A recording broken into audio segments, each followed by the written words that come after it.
पहिरियां जो या तो वरी मां चमड़ी अचे मुंहिंजी ॻाल्हि ज़हन सां ॿुधई, कन खोले ॿुध। जी बाबा ॿुधायो।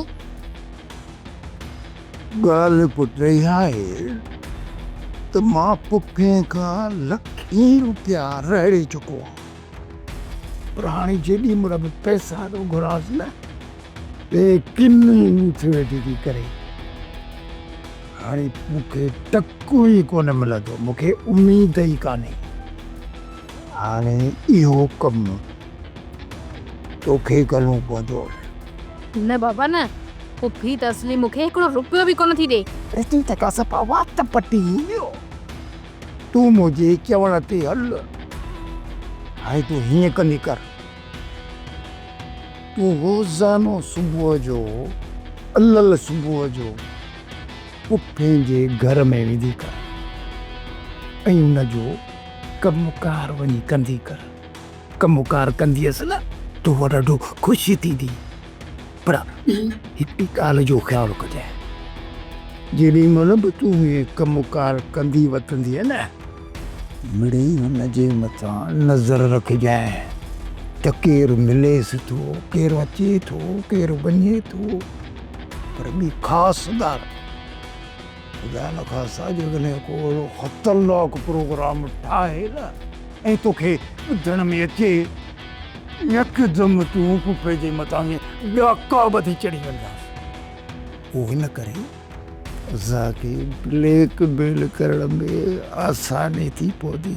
असांजी वाट खुली पवंदी। जॾहिं वाट खुली पई त पोइ हुननि जे मिल्कियतुनि जे कबटनि खे खाटण ॾाढा सवला थी पवंदासीं। अहिड़ा त खाट हुनजे कबट खे मिल्कियत मूं वणंदासीं जो वणे तारा गोल तारा। हज़र वाह बाबा श्री वाह, पूरी पक पइजी वई। बाबा वॾो कमीनो दिमाग़ थी कसम से, असुल पहिरें नंबर जो शैतानी, पर शैतान जो सरदारी आहे। यानी इहो वात बंदि कंदे या कोन कंदे? ओ मुंहिंजा बाबा, मां ये मिसाल ॾिनो पंहिंजे सुहिणे बाबे जे लाइ। मिसाल सच में थोरा ई चयो मारे तारा गोल तारा। हाणे ही जे मथां मिसाल थोरी त कमीनो शैतान हीअं ई हूअं ई, पर बाबा इहो बि माण्हू मिसाल ॾेई सघे थो त वणे बाबा यार तूं वॾो होशियारु आहीं, चालाक आहीं, वॾे ज़हन वारो मालिक आहीं। बाबा तूं छॾ दाही, तूं मूंखे इहो ॿुधाए त हाणे अॻिते छा करणु घुर्जे मूंखे। हाणे मुंहिंजी ॻाल्हि ॿुध, जेका मां तोसां ॻाल्हि कयां न उहा ने माणे चमड़ीअ सां न कजाए, न त सॼो कमु हेॾे वेंदो, हेॾे होॾे थी वेंदो, दुख थी वेंदो। बाबा तूं दिलि जाए कर, मां सां काई बि ॻाल्हि न कंदा, तूं फिक्र ई न कर। ॿी ॻाल्हि इहा त जेॾी महिल तूं सुबुह जो पुफीअ सां मिली न त चइजांसि त बाबा रोकियो हो त अम्मा सां ॻाल्हि न कजांइ, पर जे 5 लख रुपया तूं न ॾिना त पोइ अम्मा सां ॻाल्हि ज़रूरु कंदसि।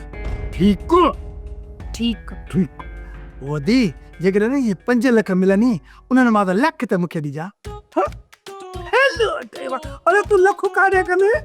छो मां मोटरसाइकिल वठंदुसि? अरे हलाली थी बैटरी साइकिल वठंदुमि चिबा। बाबा हिनखे सम्झाई त अरे बस कयो बस, हराम मां गॾु कयां वरी तार हिनखे हलाल था ठाहियो। अरे हराम त हराम आहे, एक्सीडेंट थी पए त पोइ गाॾी थो वठी ऊठ ते गाॾी ते चढ़ जहिड़ो चिंचीअ ते सफ़र करो, चिंचीअ ते। सोप सीरियल पंजाबेरी तमाम एपिसोड्स ॾिसण लाइ विज़िट करियो असांजो official YouTube channel Sindh TV HD drama. Subscribe कयो असांजो official YouTube channel Sindh TV HD drama ऐं वधीक अपडेट लाइ बेल आइकन खे क्लिक करियो।